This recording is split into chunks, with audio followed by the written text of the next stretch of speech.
Hi, my friend. It's Heather, and welcome back to Your Radiant Spirit. Today's episode is part reflection, part energy reading, and part invitation.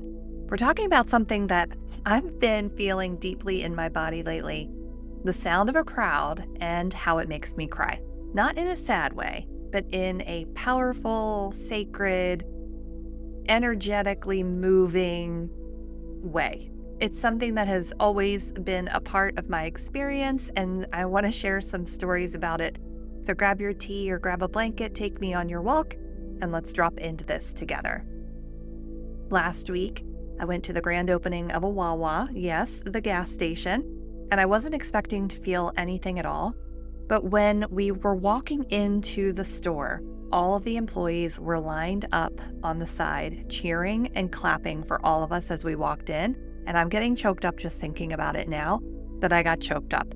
My sister actually took a video of this, and you can see me in the video take my sunglasses off my head and put them on my eyes because I started to cry. This was, I love Wawa coffee, but these were not tears of joy for the Wawa coffee or the hoagies. This was about the energy. There's this really beautiful way that a crowd lifts one another up, even strangers, just by cheering them on. And walking into the store and seeing the joy and the pride and the happiness of the new Wawa employees as they were welcoming new people to the store just made my whole heart feel happy. And it made me think about the potential in humanity, in the potential of cheering each other on, of supporting one another. And I feel this way when I look at marathons. I see marathons on TV, and people are lined up with signs and cowbells, and they're screaming for runners. And I'm sure that they're there to support someone that they know, but they're cheering for everybody, even the people that they don't know. And you can see in the way that the runners respond to the cheers that their shoulders lift up, their pace might quicken, their spirits rise, and they are absolutely feeling the energy of the crowd that's behind them, supporting them and cheering them on. And then there was, I think it was the Phillies years ago, there was a certain player who was having a really, really rough season, and every time he stepped up to bat, the crowd would just boo him. And he would play worse and worse and worse each time he stepped up to the bat. And I don't know where this started, but I know there's a documentary about it where something shifts, and rather than boo this player, they start to cheer for him. And so every single time that he steps up to bat, the fans start to cheer instead of jeering him. And the energy shifted, and so does his performance. His stats improved, he got better, and the team improved as well. This isn't just about some secret skill that's been unlocked. It's really about the support, because support matters energetically, emotionally, and spiritually. So that sound, the roar of a crowd in harmony that you hear at a concert, at a show, at a marathon, at a sports game, at the opening of a gas station, it carries something divine. And to me, it's the sound of what's possible for humanity. It's a glimpse of what it feels like when we choose love, when we support one another, when we stand with one another, when we are gathered in collective solidarity. When we offer encouragement without asking for anything in return, when we say, I see you, I'm with you, I don't know you, but I'm cheering for you, keep going, that is spiritual responsibility. Not just doing your own inner work, but choosing to be a source to uplift in a world that feels heavy. It's already so hard out there, you guys. So I think this is why this felt so powerful to me. It's already so hard. So why don't we just choose to be a cheerleader for one another? And I'll be honest, I haven't always gotten this right. Sometimes I've stayed quiet when I could have cheered or held back praise or held back a compliment or avoided eye contact, not because I didn't care, but because I was tired or distracted or self-protecting. But I've learned this. When we withhold encouragement, we're spiritually hoarding. We're sitting on blessings that are meant to be shared.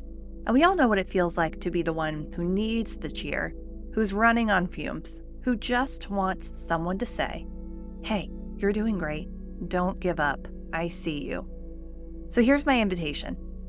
Be that person. Say the kind thing, send the message, clap louder. And you know what? If you're moved by the sound of the crowd, let the tears fall because there's energy in that beautiful release. When we cheer, we heal. And that brings us back to August. This month, the energy coming through is all about the heart chakra and the color green. The themes this month center around growth, compassion, forgiveness, and courage. August is asking us to live from the heart, not the performative people-pleasing heart, but the divine heart, the collective heart, the infinite and unconditional loving heart of God, the place where love originates, the seat of our true identity, the source, the ultimate energy, the most powerful emotion, love. This is a month for opening up to deeper connection to ourselves, to our emotions, and to other people. It's a time to practice generous forgiveness. It's a time to let nature calm and reset our nervous systems. And it's a time to create from love and not fear. If you're feeling tender or cracked open, listen, I am right there with you. You are not alone, and that's okay. It just means that your heart is working. It just means that you're alive. It means that you have a deep compassion and love for humanity. It means that you're stepping into spiritual responsibility. So here are a few journal prompts if you want to explore this more for yourself. Number 1, where am I being asked to soften? Number 2, what would it look like to forgive myself this month? Number 3, who do I want to cheer for even if they'll never know? If this episode stirred something in you, if you've been feeling stuck, heavy, or blocked, if your heart has been whispering, there has got to be more for me, I want to invite you into something deeper. I've been working quietly behind the scenes on a transformational container for women who are ready to clear the energetic and emotional blocks keeping them small, quiet, or exhausted. This is a high-touch, soul-centered, and sacred program. We use intuitive art, color, and spiritual insights to uncover what's been stuck and help you move toward wholeness, joy, and clarity. This isn't a course, it's a sacred space for becoming. So if your heart is saying yes, even quietly, I'd love to meet you. You can book a free insight session using the link in the show notes, and let's see what's possible together. Thank you for being here, thank you for listening with your heart, and thank you for being part of this collective field of energy just by showing up. Let's keep cheering each other on, let's keep choosing love, and may August open your heart to what's next. Until next time, stay radiant, my friends.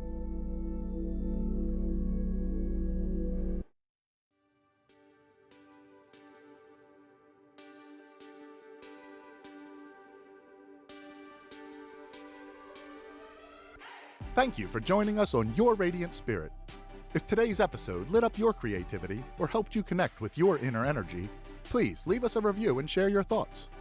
Your feedback helps us spread more light to others. To dive deeper, visit www.heathereck.com for courses, workshops, and custom spirit portraits. And for daily inspiration and behind-the-scenes magic, follow Heather on Instagram at @HeatherEckArtist. Your radiant spirit is calling. Take the next step on your journey. See you next time.